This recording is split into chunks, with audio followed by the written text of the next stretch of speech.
Hi, my name is Talia Monget Simmons. I live in Nashville, Tennessee, in the Antioch area. June 9th, 2012, my 17-year-old son went to a Sweet 16 party of a good friend of his, and as him and his friends exited the car, two guys were across the street and started shooting and hit my son three times, where he died from those injuries. June 9th, 2012 was probably the worst day of my life. I'm a mother of four boys, and we would forever have a hole in our heart. We would forever be heartbroken. My son had just graduated high school in hopes of going to college. He wanted to go to LSU. It's a very live and vibrant young man, very popular, very popular with females as well, but loved to smile, loved sports, and because of guns and people with guns, they took my son's life, and he didn't have the opportunity to do anything else. My life has stopped. 17, we stuck. I'm stuck right there. We don't have any more birthdays,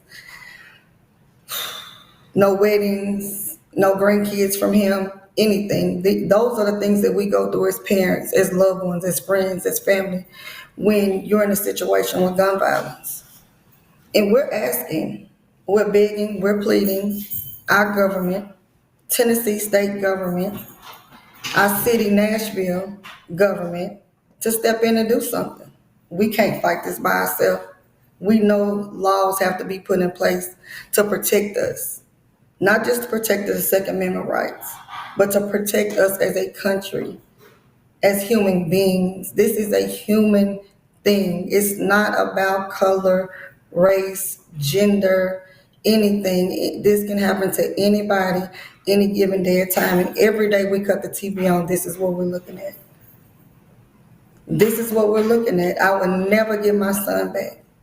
The last memories I have of my son is going to prom and graduation, and that's it. We're not asking to take rights from anybody. We got the Constitution to protect rights, but we're asking our country, when are you going to protect us? When are you going to protect us? When are you going to protect the people, the taxpayers of this country? When is Tennessee, Governor Lee, going to start protecting us and keeping guns out of hands of people that do not need guns, that do not know how to handle guns? That's the problem. We will not put laws in place to protect everyday, ordinary people that want to do the right thing, that don't want to hurt, that don't want to suffer. I would never want anybody, any parent to go through what I'm going through. It's too painful. I'm heartbroken forever about my child, a child that I raised, a child that I carried for 9 months. So legislation, and not only here in Tennessee, but across America, we are asking you to help us help each other. Pass gun sense laws, background checks, red flag laws, and let's up the age on people that can get guns. Our young people have no business having guns in their hands, and they can't even drive yet. The kids that killed my son was 18 and 19 years old. They couldn't even buy alcohol. So why should they be able to pick up a gun and hurt other people? And we're just seeing it way too much. And there's certain guns that probably need to be banned or outlawed. When you can go into school and kill 18, 19 children in the elementary school, that's a problem. If we don't see that, we're lost as a country. And I'm tired of seeing it.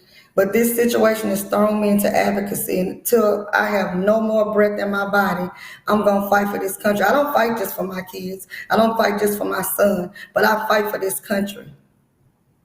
Because I don't want parents, I don't want loved ones and families and friends going through what we have to go through. It's way too painful. It's way too painful to even watch the news anymore, because our kids are dying at a higher rate than I've ever seen in my life. So America, we're just asking you to do the right thing. Help us stay alive. Help our kids have a future. Let's start passing laws that make sense. That's all we're asking for. That's it. I wish every day I could see my son bright smile, or his funny jokes, or cook him something that he loves. But I would never get that opportunity again. And too many parents every day are going through the same thing where they'll never get that opportunity again. And you ask yourself, what if this was your child? What if this was your grandchild? Then how would you feel? Lawmakers, how would you feel if you were in our shoes? If you had to bury a child before that child's time, your child is not able to bury you. So how would you feel? You have to ask yourself that on a daily basis, not about a political party, but about human rights. That's what this is about. So you keep asking yourself that, and we're gonna keep posing those questions. We're gonna keep fighting every day for us to come together as human beings and do the right thing for our country, for our children's future, for everyday humanity, everyday life. We wanna be able to go to the grocery store. We wanna be able to go attend churches without somebody coming in with a gun trying to kill us. Again, so we're just asking you, ask yourself, how much do you care about your family? The same way we care about ours. Let's get on board, let's work together and get these laws passed to help one another, to help us grow, to help us be a better country. That's what we're asking. If I can get my son back, I would never get on this video, but I can't. And I don't want to see another child lose their life to this gun violence epidemic, because that's what it is. Thank you for all your time today. We fighting. We're going to keep this fight on, and we want to work together. Have a great day.